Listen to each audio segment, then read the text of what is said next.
Hi hello அஸ்ஸலாமு அலைக்கும். Welcome back to my channel traditional அடுப்பங்கரை. இன்றைக்கி நம்ம சிம்பிள் அண்ட் சூப்பரான முட்டை கிரேவி எப்படி செய்கிறதுன்னு தான் பார்க்க போகிறோம். இது சப்பாத்தி சோறுக்கும் தொட்டு சாப்பிட்லாம். வீடியோஸ்குள்ளே போகிறதுக்கு முன்னாடி என்னோட ரெசிபிஸ் உங்களுக்கு பிடிச்சிருந்தா மறக்காமல் என்னோட சேனலை சப்ஸ்கிரைப் பண்ணி பக்கத்தில் இருக்க பெல் ஐக்கானையும் கிளிக் பண்ணி வச்சுக்கோங்க. அப்போ தான் நான் போகிற வீடியோஸ் நோட்டிஃபிகேஷனாக உடனுக்குடன் உங்களை வந்து சேரும். எனக்கும் ஒரு சப்போர்ட்டாக இருக்கும். வாங்க இப்போ எப்படி செய்கிறதுன்ட்டு பார்க்கலாம்.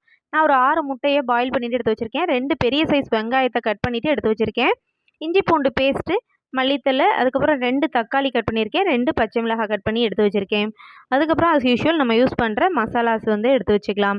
இப்போ வந்து முட்டையை 2 சைடும் இந்த மாதிரி கட் பண்ணிவிட்டு எடுத்துக்கோங்க. இந்த மாதிரி கட் பண்ணிவிட்டு எடுக்கிறதால மசாலா நல்லா உள்ளே சார்ந்துட்டு சாப்பிட்றதுக்கு ரொம்பவே நல்லாயிருக்கும். இப்போ எல்லா முட்டையும் இந்த மாதிரி கட் பண்ணிவிட்டு எடுத்தாச்சு. இப்போ ஒரு பேனில் ஆயில் ஹீட் பண்ணிக்கிறேன். இது கூட கொஞ்சம் ஜீரகம், கொஞ்சம் ஒரு பட்டை, ஒரு கிராம்பு சேர்த்து தாளிக்க விட்டுறதுலாம். நல்லா பொரிஞ்சதுக்கு பிறகு இப்போ வந்து கட் பண்ணி வச்சுருக்கிற 2 பெரிய சைஸ் வெங்காயத்தை சேர்த்துட்டு நல்லா வந்து ஃப்ரை பண்ணி எடுத்துக்கலாம். நல்லா வெங்காயம் வதங்கி வரட்டும், அப்போ தான் நல்லா டேஸ்ட்டாக இருக்கும்.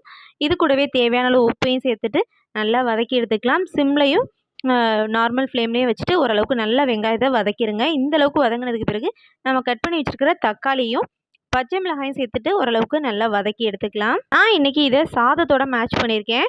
நீங்கள் சப்பாத்திக்கு செய்கிறதா இருந்தால் தக்காளி, பச்சை மிளகாய், மல்லித்தலை எல்லாத்தையும் அரைச்சிட்டு சேர்க்கும்போது நல்ல ஒரு கிரேவினஸாக கிடைக்கும் நமக்கு.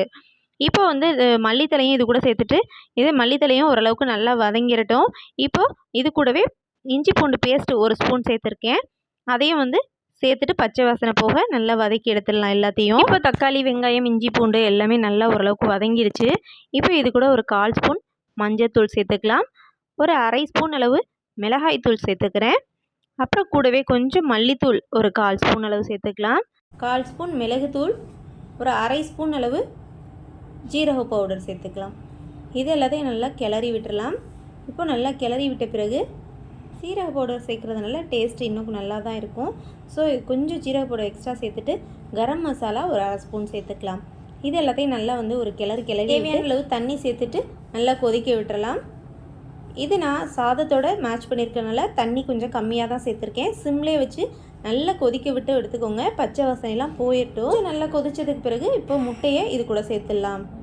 ஒரு 10 நிமிஷம் நல்லா வந்து சிம்லேயே வச்சு நல்லா கொதிக்க விட்டாச்சு. ஆயிலெலாம் நல்லா பிரிஞ்சு வந்திருக்கு பாருங்கள். இப்போ இந்த ஸ்டேஜில் இருக்கும்போது முட்டையை இது கூட சேர்த்துடலாம். முட்டையை சேர்த்துட்டு அதையும் லோ ஃப்ளேம்லேயே வச்சு நல்லா வந்து வத்த வச்சு எடுத்துக்கோங்க. இதே நீங்கள் சப்பாத்திக்கு செய்கிறதா இருந்தால் கொஞ்சம் கன்சிஸ்டன்சி அட்ஜஸ்ட் பண்ணிவிட்டு தண்ணி சேர்த்துட்டு உங்களுக்கு தேவையான அளவு கிரேவியாக வச்சுக்கலாம். 10 நிமிஷம் கொதிக்க விட்டு எடுத்துட்டா ரொம்பவே சிம்பிள் அண்ட் சூப்பரான முட்டை கிரேவி ரெடி ஆகிடுச்சு. கண்டிப்பாக நீங்களும் ட்ரை பண்ணி பாருங்கள். எப்படி இருந்ததுன்ட்டு கமெண்ட் உங்களோட ஃபீட்பேக்ஸை சென்ட் பண்ணுங்கள். இந்த வீடியோஸ் உங்களுக்கு பிடிச்சிருந்தா லைக் பண்ணுங்கள், ஷேர் பண்ணுங்கள். மறக்காமல் என்னோட சேனலை சப்ஸ்கிரைப் பண்ணி வச்சுக்கோங்க. என்னோட ஹெல்த்தியான ரெசிபீஸை பார்த்து என்ஜாய் பண்ணிவிட்டு அதோட நிறைகுறைகளை கமெண்ட்டில் சொல்லுங்கள். தேங்க்ஸ் ஃபார் வாட்சிங் மை வீடியோஸ்.